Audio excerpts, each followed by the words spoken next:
Oh, yeah. Quite convincing fashion. Do you have faith that Beast Coast have the draft now that can really turn this game around, or at least this series around? It's a tough one. I think the TA does give you a really strong win condition to play with now on Beast Coast, right? You and I, we're not big fans of the Bloodseeker. We've seen it work here, though, in the majors every now and again. But as a general rule for you and me, Bloodseeker is not something we see work too much. The TA gives a good way of Beast Coast of scaling into the late game, of having that damage output. They have really good team fight. It's like the panel said, though. There's a very specific timing for Beast Coast here, Mike. They've got to win the lanes and keep that aggression up. Let's say 15 minutes onwards, they've got to be able to just keep running, keep using their spells, and really shut EG down. If not, EG might have that shot towards the tiebreakers. Oh, absolutely. And that would be very, very hype seeing those tiebreakers coming out, but they do have to get through this game number 2, and I definitely argue Beast Coast's draft this time around much easier to execute.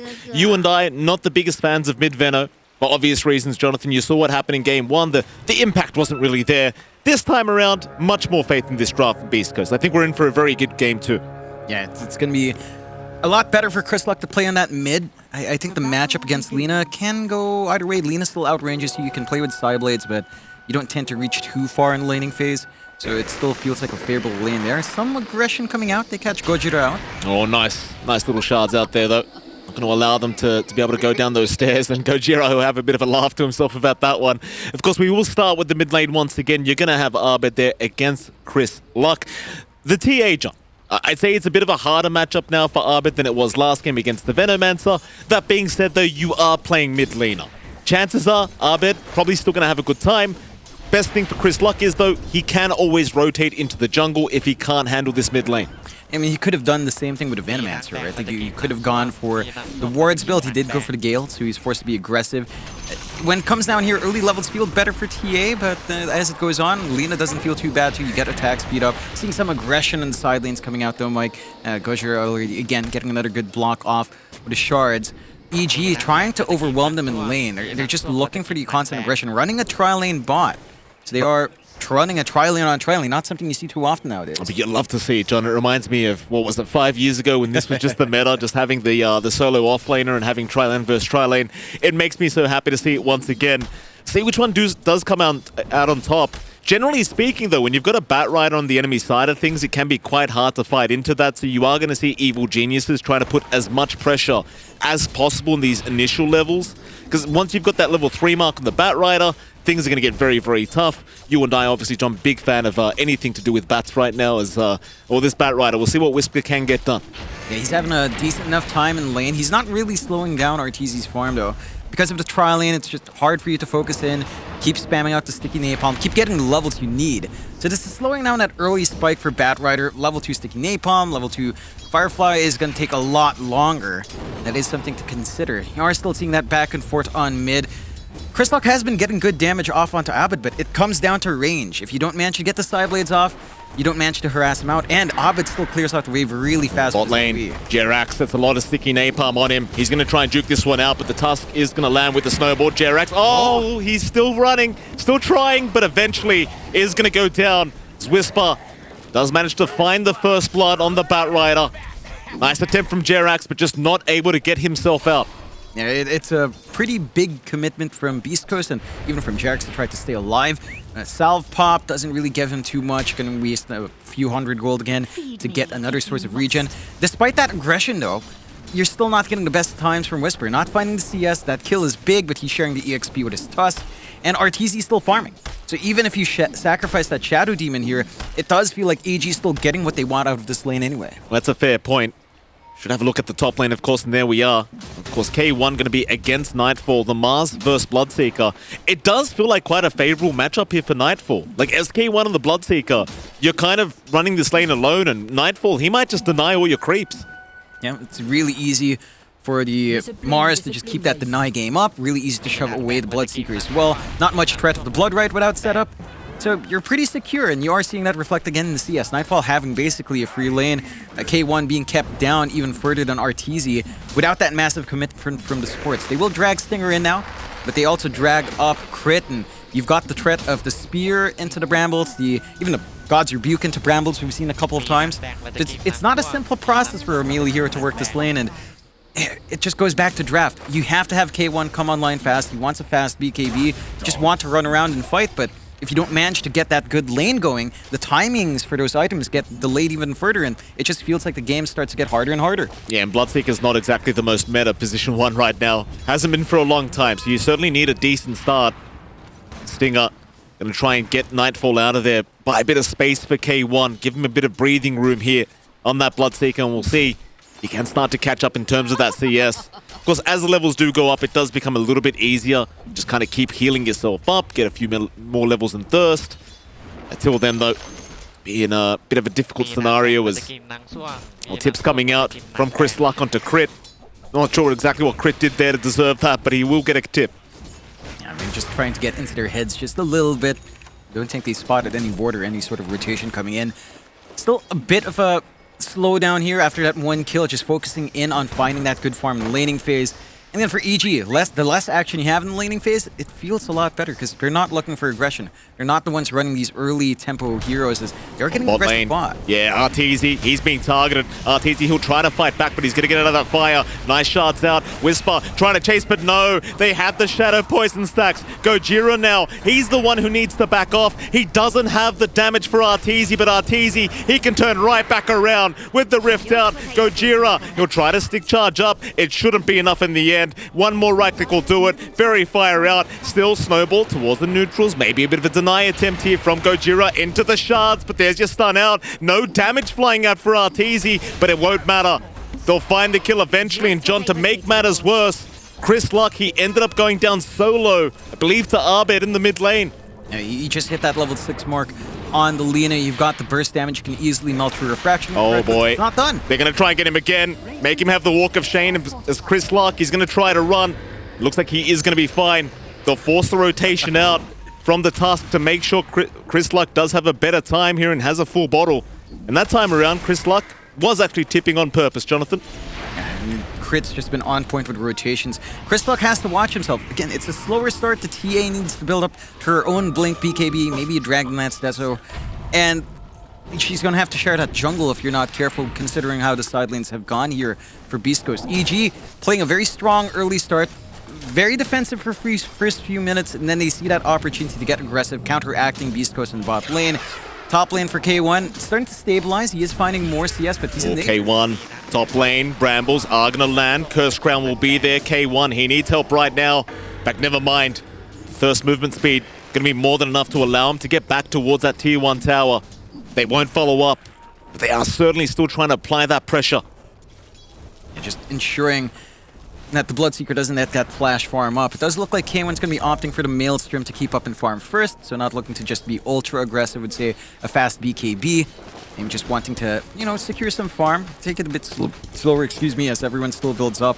And the side of EG are just fine with that. You know, they've got Lina, they've got a CK, they kind of want to farm as well. And these heroes scale a lot harder. They're not looking to hit specific timing. They do manage to get the deny off on the ward, right inside sentry range, but they do manage to catch someone out. LSA? Yeah, Abed gonna land the Light Strike Array. Laguna is there. Snowball is gonna protect for now, but surely not for long as Gojira gonna drop another time. And that mid-tier 1 tower, it's in big trouble. Evil Geniuses, they did the same thing last game, but bot lane, Arteezy is going to be dived. Whisper is going to be able to secure the kill. I just wonder if it's really worth giving up the mid-tier 1 for that. Doesn't feel like it, Mike. Yeah, you lose a lot of that map control. You're not going to be able to play the jungle as much as you'd want. Triangle control starts to slip away from you. And you have Chris Luck, who's going to need a lot of that catch-up for him. So you have to be careful about that. They will rotate some heroes to help dissuade the side of EG. But the damage has been done. It's at 200 HP, not within deny range, but just a couple of shoves left and the tower could go. Yeah, now you just can't leave it alone. We should see the Batrider rotations coming out very, very soon as he has hit that level 6 mark. And of course, you will need him to be able to try and protect that last bit of health in that mid-tier 1 tower. Still top lane, Arteezy, he's going to have a rotation.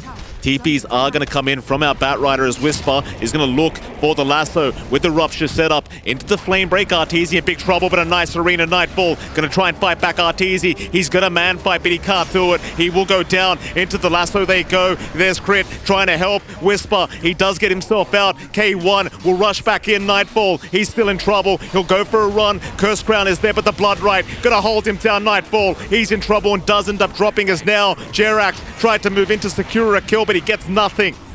He's just going to run, and that's exactly what he does. But Beast Coast play that top team fight perfectly. And they find the good angle in, they get the punishment off onto Arteezy, who's trying to push basically solo. He doesn't have level 6, doesn't have the Phantasm to play with, doesn't get lucky with the Chaos Strikes as well, so not much lifesteal in the middle of that engagement. And they saved their top tier 1. Not too much damage done to it. There was an opening for a shove in mid, but didn't really manage to commit there. But they are buying space out for Lina now instead. It does feel like we're seeing this again, as we saw in Game 1. They're much more willing to have Arteezy play the front line now, and just have Abed kind of build up. Arlena's still waiting for the BKB, as Rob T-Gov pointed out. Want to just get that quick build up. Do have the setup here. Yeah, it's very easy with the disruption. Chris Luck, he's just going to get bursted down. Jerax, that's a great setup with the disruption, and Abed, he says thank you very much. Easiest kill of my life. Yeah, just rushing towards that BKB. They've got that opportunity to push Arteezy. Oh, he's getting involved again, Arteezy. You love to see it. Very early game rotations out onto Stinger now. They have the perch from Jerax. They'll lock him down. EG getting very aggressive, not playing the farming game. They want that mid-tier 1 tower, and that's exactly what they're going to get. Yeah, it feels like for beastcoast, they're starting to stream in one by one. They're not working together as a coordinated team. They've got to play with the pick-off potential they have, timed themselves around Lasso, try to get the kisses up on their Snapfire. Stinger's still a ways off, does eat the book. Still lacking some EXP though. Looking like about 80 EXP left for you to have that tool. Nightfall. Gonna find Gojira. Arteezy will go for a kill attempt. Snowball will be there, Arteezy. He'll wait around for it. Nice shards out, Gojira. He's not going to block Arteezy away. He'll try to juke them out on the tree line and see if that's going to work out for him, but I don't think so. Nightfall. He'll spear him up. Does secure the kill for himself. Beast Coast. Well, they'll go for a smoke on their own accord now. Whisper and Stinger going to make their way down towards the bottom side of the map, but you've got Abed and Jerax also smoking up, looking for somebody on the side of Beast Coast. In fact, they'll head down right towards K1, who doesn't know they're coming. K1, he's going to back off right now. Jerax going to get within range for the disruption. Abed, he'll have the perfect follow-up surely. K1, can he survive? Not quite, Abed. He'll get the Laguna Blade out. This Bloodseeker, pos 1, it's a very rough affair if you've got to play from behind. It certainly is, Mike. The Maelstrom not quite done. At this point, it does look like our Bloodseeker and our TA is going to be sharing farm, so Chris Luck and K1 is going to have to share that jungle together. Whether or not they even get that early access to jungle, considering the vision game out from each Whisper. Mortimer's Kiss is out. They want Abed. Laguna Blade is there. Kiss is still going. Abed should drop. Chris Luck, he'll secure the kill with the Meltrack and finds another. Double kill out for the TA. Great rotations here from Beast Coast. They'll return the favor immediately against Evil Geniuses. And that's what we need to see from Beast Coast. Play with the ults. Play with the kisses, play with the lasso, start getting those ganks going and temper yourself around those cooldowns. You can start buying the space out necessary for your TA. You can start building into that point where Chris Luck starts to become the big win condition for the side of Beast Coast. You are getting some farm out on Arteezy. I suppose this is a modest sacrifice to make. You still need an armlet up on the CK. He has been way more active, as you've pointed out, Mike. But once you do hit that point with the CK with the items up, I think you're kind of happy with Arteezy again, just being forward. Gojira once again in trouble top lane. The exact same position. They'll lock him down with the brambles out. Gojira surely has no way out of this, and he won't. They just want to give the kill to Arteezy. They'll be very patient here. They do get away with it. Yeah, nice little pickup there for Arteezy again, just building into the armlet. Beast Coast not in position to defend. They're just trying to play bot, clearing out the jungle while they can, taking that tier 1, opening up the opportunity to farm. They do have that early blink up on Chris Luck, so RTA can join in. It does feel a bit dicey without the BKB, but if you see that opportunity, the TA can start to present itself in these fights, follow through from the lasso, help around with the kisses. But every single time the game pace slows down, even if you're finding that farm on Beast Coast, you look at EG. Abed still farming, BKB coming out in one part, Travels right after, Arteezy again, armlet almost done. And it's at that point where the early spikes for EG also start to line up. It does feel like Beast Coast needed to hit those timings a little bit earlier, but considering lanes, it's just tough to see that happening. It certainly is, John. Well, at the very least, Chris Luck is still having a very good time on this TA, and so is K1 on the Bloodseeker, able to keep that farm going. See how they do scale into the mid-game. It's the Bloodseeker and TA both very good in the mid-game timing. Armlet, though, is going to be now available for Arteezy. Again, he has been playing a much more aggressive style of play here, not opting to farm as much as he usually does and rather gets involved with his team. So the armlet does come out a little bit slower than you'd expect. We'll see if it does pay off for him. As EG, they are going to take a bit of downtime now, a bit of time to just hit some creeps. Of course, Beast Coast, they'll do the exact same thing. Just very confident with their duo of Bloodseeker and TA. It's Chris Luck, got to be careful for that haste rune. He'll make the jump in. Crit, not ready with the brambles. Does manage to bail out in the nick of time. A bit of an invasion out from EG, trying to reclaim the top jungle. They have lost their wards. Good sentries this time coming out from Beast Coast to spot Jerax. Oh, nice shards. Jerax, he is going to be okay. Nightfall, he's the one in trouble. Spear back onto the Batrider. Nightfall, he's surviving, but the snowball is there. Gojira, able to take him down. Arteezy, he doesn't want this fight. Beast Coast, they're the ones who want to keep going as Chris Luck. He'll make the jump in. Jerax targeted, but no crit. Is there with the Bedlam. Chris Luck. Oh, he's gone too far. Arteezy, he's going to keep trying. K1 will chase him down. It's a man fight between Arteezy and the Bloodseeker, but K1, he'll get away with it as now Abed. He's in big trouble. Gojira with the snowball out. Great shots to lock him in. Abed, he's going to fight back from the low ground. He'll try, but he's got to back off now. He can't do it. Gojira, he'll just keep chasing his K1. He wants the blood. Abed, he's bleeding as he runs away, but is going to be fine. Instead, Beast Coast, they'll get away with a successful team fight, and it's right back to the jungle for them. They get the kills they need. They do lose their TA. Very early jump in from Chris Luck. Again, no protection from BKB. Makes engaging as the TA very tough, but they built off the back of it. They didn't even have to expend the lasso here on Whisper. They have that option for the next fight if they want to take it. And the side of EG now is being punished for maybe overextending a bit. They will go for the smoke play though. Oh, Whisper, he's got the lasso, he's got the tumblers, he'll find Nightfall on that Mars, into the cookie setup. There's no TPs coming in to help him out. Nightfall, he's going to try with the spear, but it's not going to be it. Instead, EG, they've smoked up, trying to find a bit of a revenge kill here onto the Batrider. Can they cut him off? Stinger, he'll be the one to break the smoke. Whisper has all the information now to back off, but Jerax, he'll go for a chase as Stinger is already going to go down. Whisper, can he juke them out? Jerax will have a look around. Brambles off the mark, the tumblers able to get him over the tree line, and Whisper is going to be just fine. In fact, never mind that though, Gojira, he'll be the one to get caught out on the tusk. It's better him than Whisper. Gojira willing to sacrifice his life just to enable his Batrider to get away. Two nice support kills coming out from EG, sacrificing the Mars. Doesn't feel great. Nightfall's still eventually going to find that blink. It is 50 gold away, and they can start playing around with that initiation on EG's end once that's up. Still the fresh BKB up on Abed as well. 9-second charge ready to go. And look at EG's movement. They are immediately focusing on pressuring the tier 2 top. They could line up for the Roshan if they find this objective into the outpost. And they're cutting off any sort of smoke gank that can happen through holding the top, bottom part of that jungle, just to ensure Beast Coast can't go for a defense. Look how well they're farming right now, Beast Coast. Like this Bloodseeker, BKB up, Maelstrom up, going for a Lincoln's next.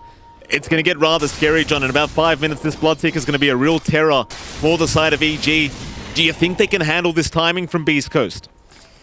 It's tough. I think for EG to hold on to that, they've got to be the aggressors. They have to be able to get initiation before the BKB pops. That's a lot of pressure onto Nightfall with his blink. He does have that blink up, though. So if he can get that instant Spear Arena combination onto, say, the Bloodseeker or TA before the spell immunity is up, then that fight becomes a little bit easier to manage. Beast Coast, same thing. They've got to take initiative. They need to play with the Kisses Lasso. They need to get that blink up on Chris Luck along with his BKB, which is flying out, and they've smoked around his timing here. But they have into the mid lane. BC will move in. Chris Luck on the front lines. Smoke broken by Gojira. Crit does break the smoke here onto Beast Coast. He does get slowed up. He's still fine. Big arena. Nightfall in the backside. He's got the Batrider. Whisper's gone already. Gojira, he'll be the next one on the chopping block, as they should be able to take him down surely on this task. And eventually, well, he's trying to juke them out. In the meantime, Nightfall. Oh, Nightfall! Oh. What a spear out! Real blind there from Chris Luck. Trying to TP in the tree line, but it was not enough. Nightfall with the Spidey senses is going to find him, and now they've got the stuns out. They've got the control. Another spear down to the low ground, and Chris Luck, he's down. Yeah, that's a bit of a toughie. They did try to force aggression out with those item timings, which is what Beast Coast needed to do. You know, they just pick up these BKBs. They want to find the angles. They don't find the good angle they want. They already had this forward ward on the high ground. Their smoke breaks and they don't manage to gap close and catch any heroes. The supports were also there to immediately break that smoke. They just didn't find the right opportunity to use any of these big pickups. Losing those big heroes, and they still have the net worth lead. It just feels like every single win that EG finds, it just delays the game further and further for Beast Coast. And they're going to find another. Stinger going to drop as Jerax sets up another kill on the Shadow Demon. They might just go right after Roshan now. I mean, I don't know if they've quite have the damage here on EG to get it done. It'll definitely be a slow process. In fact, never mind, they won't. They'll ignore it for now. I suppose as long as Beast Coast aren't the ones taking it, EG are happy, because you are against the TA Bloodseeker. They are naturally going to be the ones that want to move in and take that Roshan first. Yeah, they're not in position to do so. They've been losing these engagements. Their top jungle's completely warded up by EG. Their warding game in this past series has been great. They had a lot of offensive wards in Game 1. Same thing here in Game 2. Top jungle under their complete control. Laning ward by the Tier 2 as well. So they spot all the movements out from Beast Coast whenever they want to get something done. And they just managed to avoid these big engagements. They drop a couple of heroes here and there. You're still keeping up in farm somewhat with Abed and Arteezy. Rupture's there, Nightfall, he's been caught out. K1, he'll move in with the BKB, Nightfall. He just has to stand there and take it. And that he will. K1 able to take the kills. They might look for a bit more now. Stinger having a chase around with the Force Staff. He's going to go after Jerax as Gojira does land the snowball, and that should be a second. As Jerax does drop. Beast Coast, they might be able to rush for Roshan if they want. Chris Luck's already there, and that they will.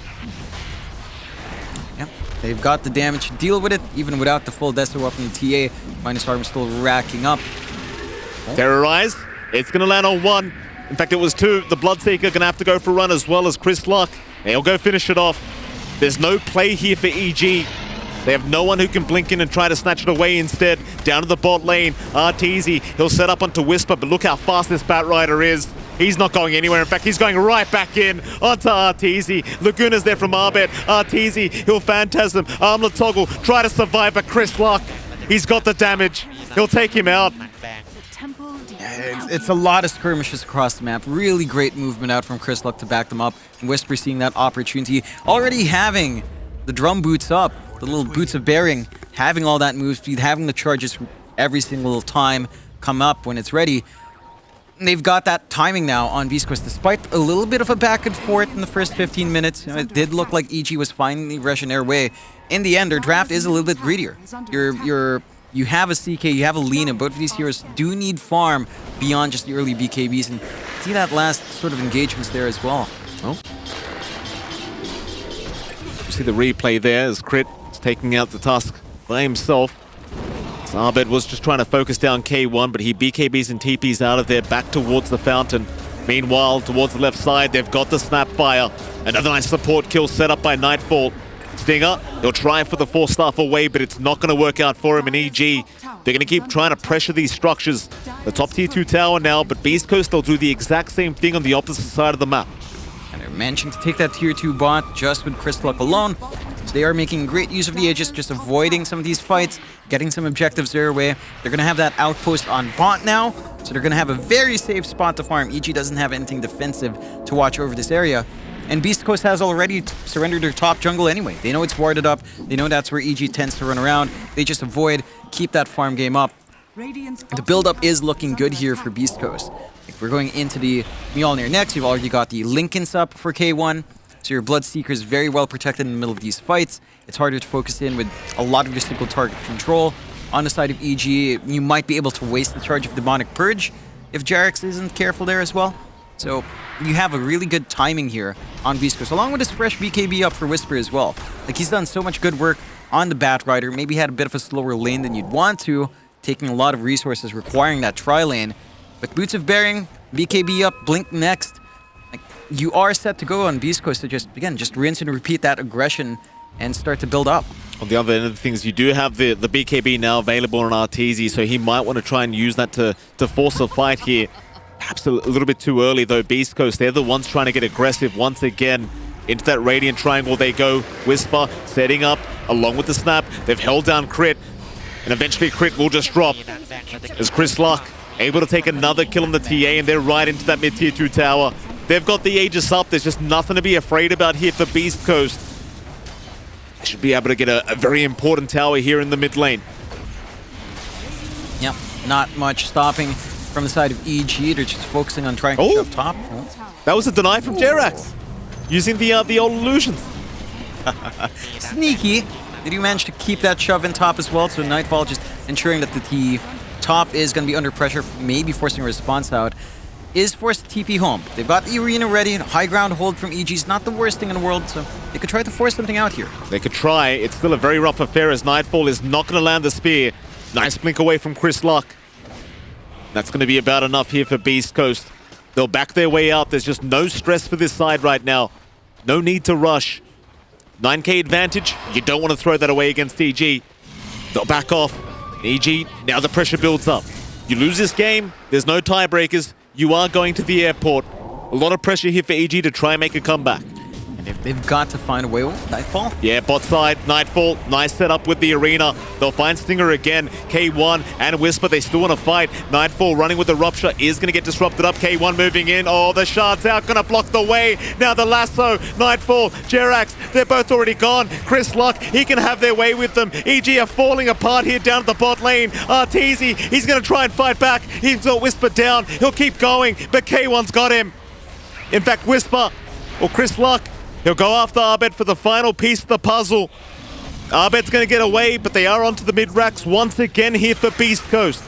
And Beast Coast just really working the angles while they see the commitment from the arena just to find the support, not the big kill that EG needs. And they know you suddenly miss out on a lot of that AoE control. Go in for the racks right after. Clearing them out doesn't take too long with the TA with a full Deso up. And that's going to be 2 set of racks. They're protected from mega creeps with a tier 1 top. But EG now are in a very tough position. They need this win, Mike, to force tiebreakers. And of course, Beast Coast wouldn't want to play them. Wouldn't want to play those tiebreakers. So they're looking hard for that win. They've come back reinvigorated for this game too. And you saw the happy faces there on Beast Coast, looking very, very confident now with the 12k net worth advantage. 1 racks up. It's a hard game to throw here for Beast Coast, that's for sure. EG, I mean, tell me, John, what do they do now? How do you come back in this game number 2? This is the point where you try to stall this game out. Try to build up on your Lina, try to get some more farm on your CK, hit those level spikes, hit those talent spikes that make them really, really strong as well. And, you know, just hold on to the high ground. You still have really good team fight with the arena and the follow through with the Dark Willow. The combination is still really good. You've got great single target hold. You've got a great Dispel in the Demonic Purge. But I think you have to really be cautious as to when you use that arena on Nightfall. If he only catches the supports, Beast Coast will always know it's an opportunity for them to start fighting back. Well, immediately they want to go after Nightfall, but he is going to TP out. Not risking it against that Batrider. It's going to be just fine. They really cannot afford to drop any bodies right now on the side of EG. Beast Coast, though, again, more than happy to keep going after towers at the moment. It's EG. They'll group up. They've got to stay as a unit, but they don't have the net worth to really fight back. They've got to find single pickoffs, and Beast Coast, they are not giving those openings. They are staying as 5, and that's the way to do it when you've got a net worth lead like this. You just never need to split up and give that opening. Yeah, you can just keep going, keep running them down. You know you've got the items in every core. Your ults are all up. There's no need to really split push and kind of get the map efficiency up. You just kind of shut out EG. Don't give them openings, as you said, and try to close the game out. You don't have Aegis. You might want to wait for next rush. There is that DD up on Chris Luck, though. So RTA hits like a truck if they want to just commit here, and it's not going to take too long to rip through objectives and heroes if they do find them. It'll be the last team fight if EG aren't too careful up this top lane. Not many buybacks available right now. Only Crit and Abed as Nightfall is going to jump in, but the Rupture again going to lock him down through the BKB. He'll put the shield up, try to survive in the arena, but they are chasing him down. Nightfall, he has no choice but to die. No buyback available in the Mars. And Beast Coast, they've got 50 seconds with a 4v5 situation here to go high ground. We'll see what they decide to do. Yeah, they popped the DD, tier 2 tower falls. Nightfall was trying to go in for his spear. He missed, and yeah, I mean, he's taking these risky plays, Mike. You know, he's trying to break open an opportunity for EG. But again, when it doesn't work out, Beast Coast are always ready to punish. Like, we've seen it multiple times. You jump Schofield, you try to take Stinger on the snap and just burst down the support with Arena. Your TA, your Batrider has free reign. You've got the snowball save out as well, and aggression coming through here from Gojira. It's tough. EG, it feels like they're so reliant on Nightfall to find those openings, and every time it falls flat, the follow-through, there's not much that can be done. Oh, Evil Geniuses, here we go. 4-man smoke up. They are split up this time around, so Beast Coast, they might give away a kill or two if they're not too careful. They've got to play defensive now. Stinger, he might be the one to break the smoke, and EG, they're desperate for anything. They might just take the Snapfire. Gojira, he might run into them, but no, he's in position to break the smoke. In fact, now a counter smoke out. Beast Coast gonna run right into Jerax. Shards are out, Rupture's there. Jerax almost blown up. A disruption is gonna save. Instead, they want Arteezy. He'll take down the Tusk immediately, but Arteezy, he has to fight K1. It's not a great fight for him. He's already gone. In we go with Nightfall, trying to salvage this situation, but it's not gonna work out as Chris Luck in the backside. He's got Arbet. This isn't looking good for EG. They've got no buybacks available. Onto the Mars they go. They might just have to call it. It's looking tough for the high ground defense, Mike. Really big fight once more for Beast Coast. EG trying to force these angles, trying to look for those openings. Can't find them. Beast Coast playing a lot cleaner compared to game one, sticking together as that unit. The response is always there when someone shows up from EG. And now they've got that opportunity to gun for the last two set of racks. Top being melted through by K1. Whisper just shoving in the bot to ensure they've got the angle. Chris Lock, he doesn't care. You know, he knows these cores aren't going to be up anytime soon. Go for the safe play. Roshan going to be up in half a minute. If they don't go for the end game here, they could just go for Aegis first and come back. So much damage available on Chris Lock. Rax just is not going to last at all. Like you said, John, you've got the safer play in the Roshan in 15 seconds. EG, they'll be left with one lane of barracks. They are not out of this game yet. They're not out of the Major yet, but they're 25k behind. And well, with this next Roshan to go the way of Beast Coast, it's hard to see them losing that next team fight. EG, they're going to smoke up. I don't think they can allow the next Roshan to go the way of Beast Coast. They've got to try and force this fight. You're almost making it impossible if you don't get this Aegis. Yeah, they need it so badly, and they know how fast Beast Coast can take it. So they're going to need to force that fight out, try to catch a big hero. They need to catch someone with the Arena Spear. It's been tough for Nightfall, but if he finds that opening... Well, there it is. Oh, no. Quick snowball out. Gojira gonna force the waste of the arena as now Nightfall's in big trouble. He'll be KB up. They do at least find the Tusk in the end, but it's not looking good for him. Chris Luck takes down the Mars. Crit's gone. Arteezy's gone. EG, they might just be gone. Arbet's called it. They are out of the Major, and Beast Coast, they will proceed without having to go through tiebreakers. Oh man, I mean, what a game coming out from Beast Coast. Game one, you look at that team, you look at what happened, you look at the draft, you look at those small mistakes. The nerves were there for sure. And they come out of that game one, they understand, look, we're not out of it yet. We still have one more game. EG is the one who has to play. We shouldn't be scared. We still have our slots secured, even if we just find one win here. And they reset really well. They bounce back in really great form. They go for still a fast-paced draft, right? Bloodseeker TA with some scaling, but you really want to hit that mid-game timing. They manage